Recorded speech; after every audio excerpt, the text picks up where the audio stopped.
All right, so let's go through the classification of amino acids. And I've highlighted the word class within classification for you because I'm going to paint for you a picture of a classroom that is full of 20 different amino acids. And just picture this as the most diverse classroom you've ever seen because each amino acid has their own unique side chain, and this makes them distinctly different from the amino acid next to them. And just like a real classroom full of kids, even though each amino acid is unique and special in their own way, you can start to see that some of these amino acids are more alike than they are different. And we can start to see these similarities in the chemical properties of the side chains. And this allows us to group them together into various categories. And those chemical properties include the charge of the side chain, the ability of the side chain to undergo hydrogen bonding, and also whether or not we can classify that side chain as being either acidic or basic.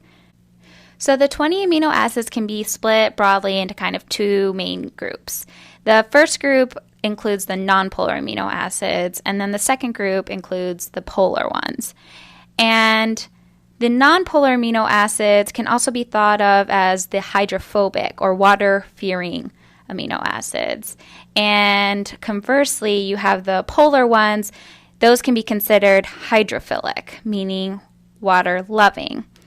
And yet another way that I like to kind of think about these two main groups are the hydrophobic amino acids. They're kind of like the water haters. They don't really want to interact with water at all. They rather just interact with themselves. Whereas the hydrophilic amino acids are very open and welcoming to interacting with water, and so they're water lovers.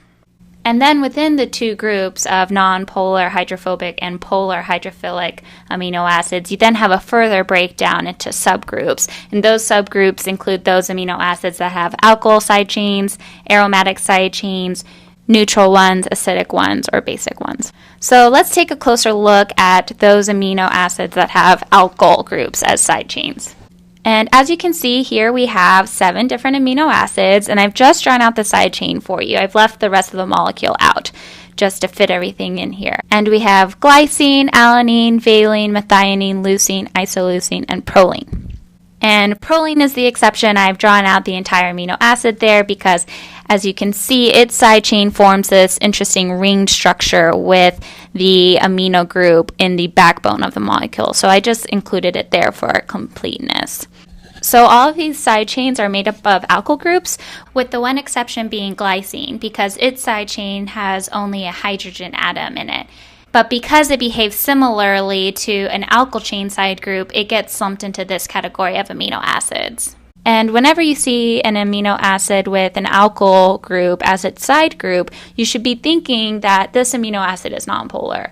And so they're also going to be hydrophobic. Now let's take a closer look at those amino acids that have aromatic groups as part of their side chain. And remember, we're still under the umbrella of nonpolar hydrophobic amino acids here.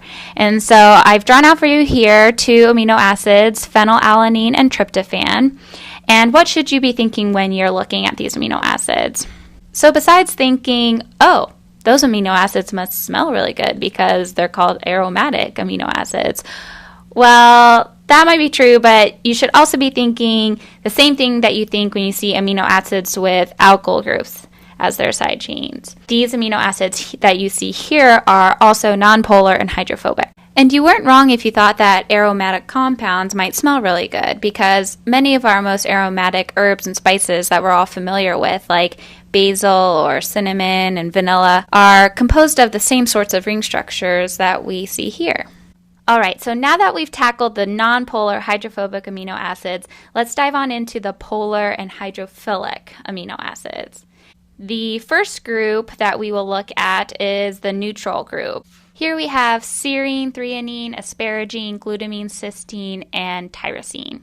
The way that I remember that these are the polar amino acids is that these amino acids have a side chain that contain an oxygen or sulfur atom, which tends to hog all the electrons around them to create a localized negative charge over that atom, and then a positive charge over the rest of the side chain. So you can kind of see why these amino acids like to hang out with water now, since water is also polar in the same way. And these amino acids are considered neutral because although they are polar enough to interact with water, they're not strongly polar enough to qualify as an acid or a base. So which of the polar hydrophilic amino acids do qualify as acidic? Well, that would be these two amino acids here, aspartic acid and glutamic acid. As you can see, these amino acids have a carboxylic acid as part of their side chain, which is a very willing, strong hydrogen donor, which qualifies these amino acids as acidic. When these side chains do donate their hydrogen and they're left in anion form, then in that case we refer to them as aspartate and glutamate, respectively. So you might see them referred to in that way. Last but not least, we have the basic amino acids, and they are histidine, lysine, and arginine. And the way I remember that these amino acids are basic is that if you take a closer look at their side chains, you see a few nitrogen atoms. And remember that nitrogen is a very willing proton acceptor. And this is why they qualify as basic.